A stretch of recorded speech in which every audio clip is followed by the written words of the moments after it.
여러분 안녕하십니까? 마하나임 뉴스입니다. 한 달 전에 1월 3일이죠. 여러분 베네수엘라에 마두로가 생포가 되었죠. 잠을 자다가 이제 미국의 특공대에 이제 생포가 됐었죠. 눈이 가려진 상태에서 미국으로 압송이 됐습니다. 부정선거 관여한 혐의, 또 마약을 미국에 퍼뜨린 혐의, 이렇게 해서 지금 재판을 받고 있죠. 오늘은 그 베네수엘라 얘기를 한번 말씀을 드리겠습니다. 말씀을 드리면서 말이죠, 베네수엘라의 그 몰락을 굳이 말하는 게 아니라 베네수엘라와 우리 대한민국 어떤 연관관계가 있는지 그것도 한번 살펴보겠습니다. 베네수엘라가 말이죠, 상당히 복을 많이 받은 나라입니다. 이 나라가 왜 무너졌을까? 우리 대한민국도 복을 받은 나라죠. 그렇게 말이죠, 가난에 찌들고 일제 치하에 있다가 미군의 도움으로 이제 우리가 해방이 됐었죠. 6.25 전쟁 중에서도 세계에 16개국이 나와서 우리나라를 도왔습니다.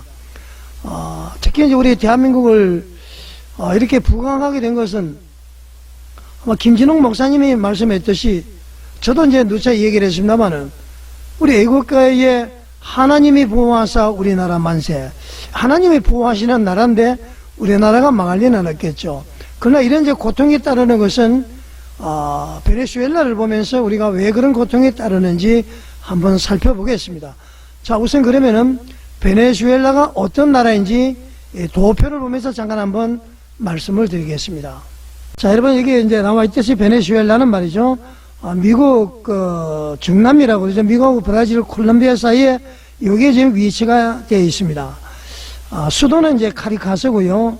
그 국가가, 애국가가 용감한 자들에게 영광이 있으라. 이것만 보더라도 이제 기독교 색채가 많이 나죠. 언어는 이제 그 에스파니아어를 쓰고 있고요. 화폐 단위는 베네수엘라 이제 돈인데 볼리바르 이렇게 쓴다고 그러죠. 면적은 9,120만 5천 헥타르, 세계의 32위로 이렇게 기록이 되고 있습니다. 인구는 2,821만 3,017명, 세계 52위. 이건 이제 22년도 통계입니다. 종교는 이제 카톨릭입니다. 카톨릭의 전 인구의 96%가 카톨릭이죠. 그리고 개신교는 2%밖에 되지 않고요. 기타 2%. 그러니까 여기는 기독교 국가다, 그렇게 보면 됩니다. 자, 우리가 말이죠, 우리는 좀 헷갈리죠. 천주교, 기독교 막 헷갈리는데 기독교 속에 천주교가 있고 개신교가 있습니다. 무슨 말인지 이해가 되시죠? 세계에서 분류할 때는 전체를 기독교로 보고요, 그 속에서 가톨릭, 천주교, 그리고 개신교, 이렇게 이제 나눠진다는 걸 여러분 알아야 됩니다. 자, 일단 베네수엘라가 이런 나라입니다. 여러분, 하나님의 나라죠. 기독교 국가니까요. 이런 나라 참 보기 힘들죠. 98%가 기독교인이라는 얘기입니다. 자, 좀 전에 얘기했듯이 이렇게 이제 복을 받은 나라가 왜 어떻게 복을 받았는가 한번 말씀을 드리겠습니다. 복을 받은 나라가 왜 무너지느냐, 그리고 어떻게 하면 복을 받은 나라가 무너질 수밖에 없을까, 복을 받은 나라는 어떻게 살아야 되는가, 그것을 한번 보겠습니다. 여러분, 자, 베네수엘라는 말이죠, 분명히 하나님께 많은 것을 받은 나라입니다. 자, 여러분 많이 들어보셨죠? 자원으로 보면은 세계 최대의 석유 매장량을 가진 나라죠. 그런 나라가 없지 않습니까? 주로 우리는 이제 중동을 생각했는데, 아니 여기 베네수엘라도 말이죠, 세계 최고의 석유 매장량을 가지고 있는 나라다. 자, 그리고 여러분 떠오르는 게 뭐가 있죠? 유니버셜 대회를 하면은 베네수엘라 사람들이 거의 미인으로 많이 뽑혔습니다. 세계적으로 이제 미인 대국으로 불릴 만큼 아주 외형적으로 문화적으로 아름다운 나라다. 우리가 그렇게 볼 수가 있습니다. 조금 전에 도표를 보셨듯이 종교적으로도요, 인구의 대부분이 기독교 문화권 안에 있다, 이렇게 볼 수가 있습니다. 자, 그러면 여러분 좀 의문이 들죠? 이 베네수엘라가 이렇게 많은 복을 받았는데 왜 지금 이렇게 몰락이 되었을까? 하나님 말씀은 분명히 이렇게 말씀을 하시죠. 많이 받은 자에게는 많이 요구하신다. 그러니까 하나님이 많이 베풀었는데 베풀었으면은 그것을 다시 베풀어야 됩니다. 물이 고여서는 썩어버리죠. 자, 베네수엘라는 베풀지를 아니했다. 또 다른 말로 이야기하면은 베네수엘라는 하나님을 몰라서 무너진 나라가 아니라는 겁니다. 98%가 기독교인이니까 말이죠. 자, 하나님을 몰라서 몰락한 것이 아니라 하나님을 잊어버렸다, 그런 것입니다. 하나님을 잊고도 말이죠, 잊어버리고도 복을 이룰 수 있다고 착각한 것은 잘못된 것이죠. 자, 우리도 말이죠, 그렇게 일제강점기, 6.25 참상, 그 가운데서도 우리나라가 참 올바른 지도자를 만나서 우리가 얼마나 부흥을 했습니다. 부강한 나라가 됐죠. 그런데 하나님을 잊어버리면은, 하나님의 은혜와 사랑을 망각하면, 잊어버리면은 우리에게 고통이 올 수밖에 없는 것이죠. 그렇게 생각해야 됩니다. 징계는 물론 더 연단하는 과정에서도 징계가 이루어지겠지만은 잘못으로 인한 징계도 올 수 있는 것 아닙니까, 여러분? 그래서 저는 말이죠, 지금 우리 대한민국이 기독교인들이 말이죠, 기도하지 않은 죄로 하나님으로부터 징계를 받는 것이 아닌가. 자, 신사참배부터 시작해서 말이죠, 기독교인들이 제가 누차 이야기합니다마는 목사님들이 거짓말 잘하고 돈을 사라고 너무 음란하다, 하나님을 이제 망각했다는 그런 얘기죠. 자, 다시 한번 이따가 다시 말씀을 드리고요. 자, 이 베네수엘라, 이 석유 매장량 1위라고 그랬죠. 이 풍부한 이 자원은 하나님께 감사의 제물이 되지 못했습니다. 하나님께 감사드려야 되는데 그것이 말이죠, 권력의 도구로 쓰여진 그런 나라입니다. 그리고 말이죠, 미인이 많이 나고 아주 자연적으로 아름다운 그런 것은 어떤 책임을 나타내는 게 아니라 그냥 막 소비가 되는 그런 문화가 되어버렸습니다. 그리고 종교라는 것은 항상 내 자신을 되돌아봐야 되는데요, 회개해야 되겠죠. 되돌아본다는 것은 다시 자신을 되돌아본다는 것은 회개한다는 것인데, 실질적인 회개가 아니라 하나님께 나아가는 것이 아니라 형식적으로 기독교가 이제 형식화가 되어버렸다는 겁니다. 본질적으로 하나님을 바라보는 것이 아니라. 자, 여러분, 베네수엘라의 그 결과가 어떻게 됐습니까? 자, 정권을 유지하기 위해서 부정선거가 자행됐죠. 마약이 말이죠, 전 나라에 다 퍼져버렸습니다. 마약의 전초 기지가 되어버렸습니다. 그러다 보니까 말이죠, 자국의 석유 매장량이 1위임에도 불구하고 말이죠, 그것을 캐내어서 말이죠, 보화로 만드는 작업을 중국에다 의존했습니다. 외세에다 이제 의존한 것이죠. 결국 말이죠, 이것이 복합적이 되면서 국가의 붕괴로 다가온 것이죠. 그러다 보니까 미국이 말이죠, 범죄의 나라 그래서 감히 말이죠, 거기도 주권 국가 아닙니까? 그런데 마두로 부부를요, 꽁꽁 숨어라 꼭꼭 숨어라 그랬지만은 특수부대가 들어가서 바로 핀셋으로 집어내듯이 생포해서 미국으로 압송한 것이죠.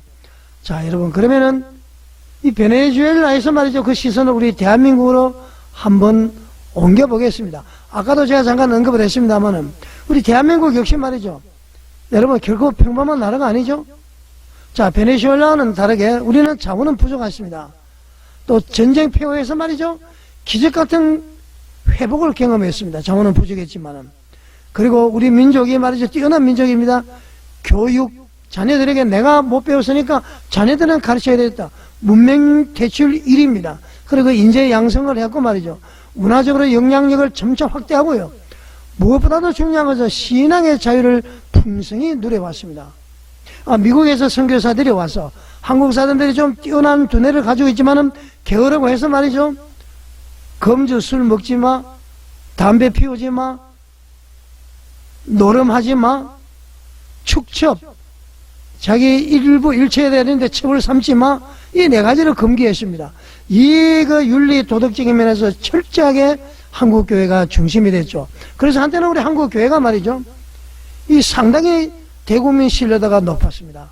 우리가 여러분 일제제 시대하고 말이죠, 그러면은 우리가 근대화 시기 때까지 우리 기독교가 사실은 우리 대한민국을 일으켰다고 해도 과언이 아닌 것이죠. 자, 그 결과로 말이죠, 우리 한국교회는 세계에서 두 번째로 선교사를 파송하는 나라가 됐고요, 말씀을 자유롭게 전할 수 있는 그런 나라가 됐습니다. 중국이다 북한이다 뭐 전국에 나가지 않은 나라가 없었습니다. 자, 여러분, 이것이 우연이었을까요? 우연 아닙니다. 베네수엘라와 대한민국은 서로 다른 방식으로 말이죠, 그러나 분명히 복을 맞게 받은 나라이다. 그러니까 베네수엘라도 복을 하나님으로부터 받았고 우리 대한민국도 복을 받았는데 차이는 하나입니다. 베네수엘라는 말이죠. 이 복을 하나님께 돌리지 않았고요. 대한민국은 하나님께 돌리다가 지금은 그 갈림길에 서 있다. 이제 얼마 지나지 않으면 잘못하면은 우리 대한민국도 베네수엘라 꼴이 될 수도 있다. 그런 얘기입니다. 자, 베네수엘라는 복을 주신 하나님 없이도 살 수 있다. 그러니까 하나님을 잊어버린 백성이라는 것이죠. 그 결과가 오늘의 몰락입니다. 우리 대한민국도 지금 선택을 해야 됩니다. 한국교회가 선택을 해야 됩니다. 하나님은 말이죠. 그냥 형식적으로 하나님을 부르고 목사 우선주의, 목사 교권주의, 목사 특우에서 목사가 하나님의 영광을 뺏어버리는 이런 나라. 기독교인들이 말이죠. 진정으로 하나님께 영광을 돌려드리지 않고 주의 사랑을 나타내지 않고 빛과 소금으로 살지 않고 형식화가 되어버리면은 우리 대한민국도 경제와 안보, 문화, 정치 위기가 다시 돌아올 수밖에 없는 것이죠. 자, 이 상황에서 우리 대한민국에 말이죠. 하나님을 경외하는 나라가 될 것이냐, 아니면은 베네수엘라의 길을 따라갈 것인가. 이재명을 나무랄 것 없습니다. 우리 기독교인이 깨어나면은 이재명도 바꿀 수가 있습니다. 뭐 정권을 바꾸라, 뭐 투표를 통해서도 바꿀 수가 있고 이재명 대통령의 마음을 바꿀 수도 있다는 얘기죠. 우리 대한민국의 기독교인들이 굵은 베옷을 입고 죄를 뒤집어 쓰고 미스바 광장, 광화문에 나와서 기도하고 외치면은, 그러면서 다시 하나님을 바라보게 되면은 하나님이 주시는 복을 누리며 살 수 있는 그러한 백성이 될 수가 있습니다. 아직까지 말이죠. 교만하고 거만해서 하나님을 부르지 않고 하나님의 영광을 도적질하고 하나님의 성호를 참칭하는 목사들이 차고 넘치는 이 시점에서는 하나님이 결국은 강력한 징계를 할 수밖에 없을 것이다. 그렇게 되면은 베네수엘라와 다를 수밖에 없는 나라가 될 것이다. 그런 것이죠. 자, 여러분, 하나님을 섬긴다는 것은 어떤 나라에게는 말이죠. 선택일 수 있습니다. 그렇지만은 이렇게 많은 복을 받은 베네수엘라나 대한민국은 하나님을 섬기는 것이 숙명으로 봐야 됩니다. 정해진 운명이라는 그런 얘기입니다, 여러분. 자, 오늘날 베네수엘라의 이 몰락은 말이죠. 대한민국을 향한 하나님의 심판의 예언이 우리에게 주어진다는 것을 알아야 됩니다. 그래서 하나님을 깨서 대한민국을 향한 심판의 예언이 우리들에게 어떻게 다가오느냐, 회개의 기회로 주어진 경고로 봐야 된다. 그런 것입니다, 여러분. 자, 하나님의 이 경고를 듣는 나라가 베네수엘라를 통해서 우리 대한민국에 들어오는 이 경고가 말이죠. 우리 대한민국에 하나님께 주신 복을 지키고 만약에 이것을 거역하게 되면은 하나님의 말씀을 무시하는 나라는 복을 잃을 수밖에 없는 것이다. 자, 여러분, 지금이라도 말이죠. 결과적으로는 이재명 물론 나무라야 되겠죠. 세상의 모든 것 하나가 되겠습니다만은 근본적인 것은 하나님이 주신 복을 누가 감당해야 됩니까? 제사장 된 우리가 감당을 해야 됩니다. 너희는 택하신 족속이요 왕같은 제사장이요 거룩한 나라의 그의 소유가 된 백성이라고 그랬습니다. 우리 기독교인 모두가 말이죠. 한때 1200, 1500만 되던 그 교인들이 출석하는 성도들이 750만, 650만 그럽니다. 그러나 아직까지 650만, 750만이 남아 있습니다, 여러분. 우리가 말이죠. 깨워서 굵은 베옷을 입고 죄를 뒤집어 쓰고 주의 이름을 부르면은 하나님이 주신 복을 다시 누릴 수가 있다. 우리 기독교인이 하나가 된다면은 이재명의 마음을 바꿀 수 있고 세상의 어두움을 말이죠. 빛으로 변화시킬 수 있고 썩어져가는 이 나라를 소금으로서 다시 회복시킬 수가 있다. 저는 그렇게 확신을 갖습니다. 한국교회의 타락은 교역자로부터 온다고 그랬습니다. 지금 곳곳에 말이죠. 큰 교회에서 보통 문제가 아닙니다, 여러분. 하나님의 성호를 참칭하는 것을 중지하십시오. 하나님의 영광을 뺏는 것을 중지하십시오. 교회가 교회답게 복음을 전파하는 교회가 돼야 되고요. 예수님이 3년 공생애 동안에 가난하고 소외된 자를 돌보고요. 아굴골자 빈들에 복음 들고 소돔 같은 거리에 사랑 안고 찾아갔듯이 주의 복음을 전하는 그러한 나라가 될 때에 반드시 우리 대한민국이 회복될 줄 믿습니다. 지금 여러분 아시겠지만 좌파 정권 아닙니까? 이 사람들이 80년대에 주사파 교육에 찌들었던 사람들입니다. 학생 운동권들입니다. 머리가 비상합니다. 우리가 감당할 수 없습니다. 어떻게 보면 이 사람들이 아주 영악하게 차례해 나가잖아요. 이것을 이길 수 있는 방법은 하나님밖에 없다. 한국교회밖에 없다. 우리가 부르짖고 기도해야 된다. 우리가 깨어나야 된다. 우리 한국교회가 다시 일었으면은 다시 제2의 도약 본능을 가져올 수 있고 우리 세계를 복음화하는 전초기지가 될 수 있음을 확신합니다, 여러분.